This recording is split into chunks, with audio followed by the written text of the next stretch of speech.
என் பெயர் மீனா. நான் 15 வயது பெண். ஒவ்வொரு காலையிலும் கண் விழித்தவுடன் என் அம்மா லதா என் படுக்கை அருகில் அமர்ந்து முகத்தை மூடிக்கொண்டு விம்மி விம்மி அழுது கொண்டிருப்பதை பார்ப்பேன்.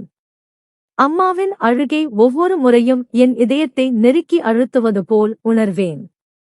எனக்கு அவரிடம் என்ன நடக்கிறது என்று கேட்க தைரியம் வராது.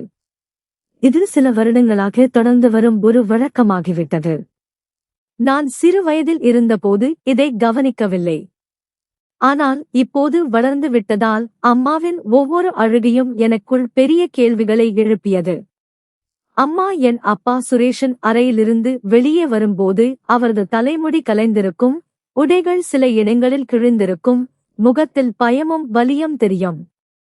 அப்பா வெளியே வரும்போதோ முகத்தில் ஒரு திருப்தியான புன்னகை இருக்கும்.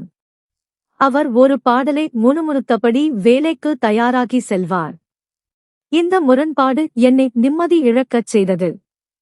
நான் பள்ளிக்கு செல்லும் போதும் படிக்கும் போதும் நண்பர்களுடன் பேசும்போதும் இந்த காட்சியே என் மனதில் ஓடிக்கொண்டிருக்கும். ஒரு நாள் நான் அம்மாவிடம் தைரியமாக கேட்டேன், அம்மா, ஏன் அப்பாவின் அறையிலிருந்து வந்த பிறகு அழுகிறீர்கள்? அம்மா என்னை கோபமாக பார்த்து, உனக்கு என்ன தெரியும்? படிப்பில் கவனம் வை என்று அதட்டினார். அந்த நாள் முழுவதும் என் மனம் அந்த காட்சியிலேயே இருந்தது. என் அப்பா சுரேஷ் ஒரு சாதாரண ஊழியர். வருமானம் குறைவு. ஆனால் அவர் எப்போதும் குடும்பத்திற்காக உழைப்பவர். அம்மா லதா அவரை விட இளையவர். அழகான தோற்றம். ஆனால் கடந்த சில வருடங்களாக அம்மாவின் நடத்தை மாறியிருந்தது.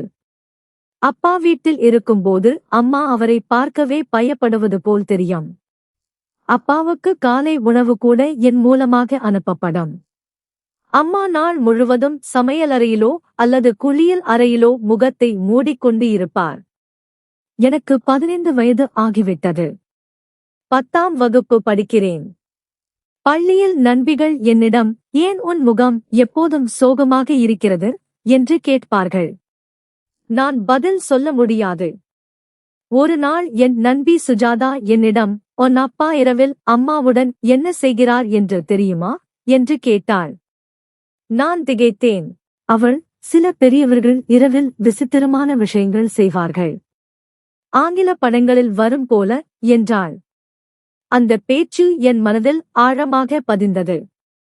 வீட்டுக்கு வந்தபோது அம்மாவின் உறவினர் விவேக் அங்கில் வந்திருந்தார். அவர் துபாயில் வேலை செய்தவர்.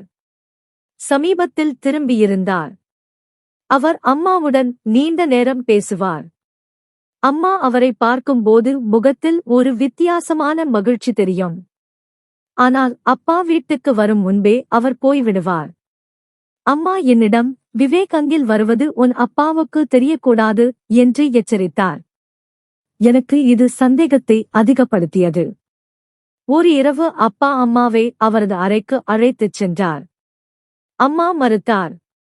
ஆனால் அப்பா வலியுறுத்தினார். வா லதா, நான் உன்னை தொந்தரவு செய்ய மாட்டேன் என்றார். அம்மா மெதுவாக சென்றார். நான் படுக்கையில் புரண்டு கொண்டிருந்தேன். 2 மணி நேரம் கழித்து அம்மா திரும்பி வந்தார். அவரது தலைமுடி கலைந்திருந்தது, உடை சில இடங்களில் கிழிந்திருந்தது. நான், அம்மா, உங்களுக்கு என்ன ஆனது என்று கேட்டேன். அம்மா, ஒன்றும் இல்லை. தூங்கு என்றார். அவர் அழுது கொண்டே படுத்தார். என் மனதில் பல கேள்விகள். அப்பா அம்மாவை கொடுமைப்படுத்துகிறாரா? அல்லது வேறு ஏதாவது? மறுநாள் பள்ளியில் சுஜாதா என்னிடம் மீண்டும் அதே பேச்சை எடுத்தாள். நான் வீட்டுக்கு வந்தபோது விவேக் அங்கில் இருந்தார். அம்மாவும் அவரும் என் அறையில் பேசிக் கொண்டிருந்தனர். நான் மெதுவாக கதவுக்கு அருகில் நின்று கேட்டேன். அம்மா, என் மகள் மீனாவின் மனதில் அவள் அப்பாவுக்கு எதிராக வெறுப்பை விதைத்துவிட்டேன். அவள் என்னுடன் வருவாள். நீ என்னை அழைத்துச் செல் என்றார். விவேக், ஆம், அந்த மனிதர் உன்னை துன்புறுத்துகிறார். நான் உனக்கு விடுதலை தருகிறேன் என்றார். அவர்கள் இருவரும் சிரித்தனர். அவர் என்னை அறைக்கு அழைத்துச் செல்கிறார். நான் என் உடைகளை கலைத்துக் கொண்டு வெளியே வருகிறேன். மீனா அதை பார்த்து அவரை வெறுக்கிறாள் என்றார் அம்மா. நான் அதிர்ச்சியில் உறைந்தேன். அம்மா என்னை ஏமாற்றுகிறார். அப்பா நல்லவர். அம்மாதான் விவேக்குடன் தவறான உறவு வைத்திருக்கிறார். நான் அறைக்குள் நுழைந்தேன். அவர்கள் திடுக்கிட்டனர். நான், அம்மா, உங்களுக்கு அப்பாவுடன் என்ன பிரச்சனை என்றேன். அம்மா முதலில் தயங்கினார். பிறகு உண்மையை சொன்னார். திருமணத்துக்கு முன்பே நான் விவேக்கை காதலித்தேன். ஆனால் அவர் துபாய் சென்று விட்டார். குடும்பத்தினர் சுரேஷை தேர்ந்தெடுத்தனர். நான் அவரை ஏற்றுக்கொள்ளவில்லை. விவேக் திரும்பிய போது மீண்டும் தொடர்பு ஏற்பட்டது. உன் அப்பா என்னை காப்பாற்றினார். ஆனால் எனக்கு விவேக் தான் வேண்டும் என்றார். விவேக், இப்போது நான் உன்னை அழைத்துச் செல்கிறேன் என்றார். நான், அம்மா, நீங்கள் அப்பாவை ஏமாற்றுகிறீர்கள்.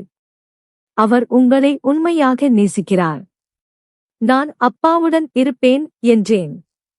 விவேக் என்னை வித்தியாசமாக பார்த்தார். அவரது பார்வையில் தவறான எண்ணம் தெரிந்தது. அம்மா தயங்கினார். விவேக் அம்மாவை விட்டு சென்றார். அம்மா வருத்தப்பட்டார். இரவு அப்பா வந்தபோது அம்மா அவருக்கு உணவு பரிமாறினார். அப்பாவின் அறைக்கு சென்றார். அப்பா மகிழ்ச்சியடைந்தார். அம்மா தன் தவறை உணர்ந்து அப்பாவுடன் வாழ முடிவு செய்தார். நான் அப்பாவின் மகிழ்ச்சியை பார்த்து நிம்மதியடைந்தேன். உண்மையான அன்பு என்பது புரிந்து கொள்வதிலும் மன்னிப்பதிலும் இருக்கிறது. இந்த கதை எனக்கு பல பாடங்களை கற்றுக் கொடுத்தது. குடும்பத்தில் உண்மையான அன்பு இருந்தால் மட்டுமே வாழ்க்கை மகிழ்ச்சியாக இருக்கும். பொய் மற்றும் ஏமாற்று எப்போதும் துன்பத்தை தான் கொண்டு வரும். என் அப்பா சுரேஷ் உண்மையிலேயே ஒரு நல்ல மனிதர். அவர் அம்மாவின் தவறுகளை மன்னித்து ஏற்றுக்கொண்டார். அம்மா லதா தன் தவறை உணர்ந்து அப்பாவுடன் மகிழ்ச்சியாக வாழ ஆரம்பித்தார். நான் என் படிப்பில் கவனம் செலுத்தி நல்ல மதிப்பெண்கள் பெற்றேன். எங்கள் குடும்பம் மீண்டும் மகிழ்ச்சியாக இருந்தது. விவேக் அங்கில் போன்றவர்களிடமிருந்து தூரமாக இருப்பது நல்லது. உண்மையான குடும்பம் என்பது ஒன்றாக இருப்பதில்தான் இருக்கிறது. என் அப்பா சுரேஷ் காலையில் வேலைக்கு செல்லும் போது அம்மா லதா அவருக்கு உணவு பரிமாறும் போது அவரது கண்களில் மகிழ்ச்சி தெரியும். அப்பா அம்மாவின் கையை பிடித்து, லதா, நீ எனக்கு எல்லாம் என்று சொல்வார். அம்மா இப்போது அந்த அன்பை உணர்ந்து அவருடன் முழு மனதுடன் வாழ ஆரம்பித்தார். நான் என் பள்ளி நண்பர்களிடம் இந்த கதையை சொன்னேன். அவர்கள் அனைவரும் என் அப்பாவின் பொறுமையை பாராட்டினார்கள். வாழ்க்கையில் உண்மை எப்போதும் வெற்றி பெறும். பொய் தோற்று போகும். இந்த கதை எனக்கு பெரிய பாடம். என் வீட்டில் இப்போது எல்லாம் சரியாக இருக்கிறது. அம்மா அப்பாவுடன் மகிழ்ச்சியாக இருக்கிறார். நான் படிப்பில் கவனம் செலுத்துகிறேன். விவேக் அங்கில் போன்றவர்கள் வாழ்க்கையில் வரக்கூடாது. உண்மையான அன்புதான் முக்கியம். நன்றி.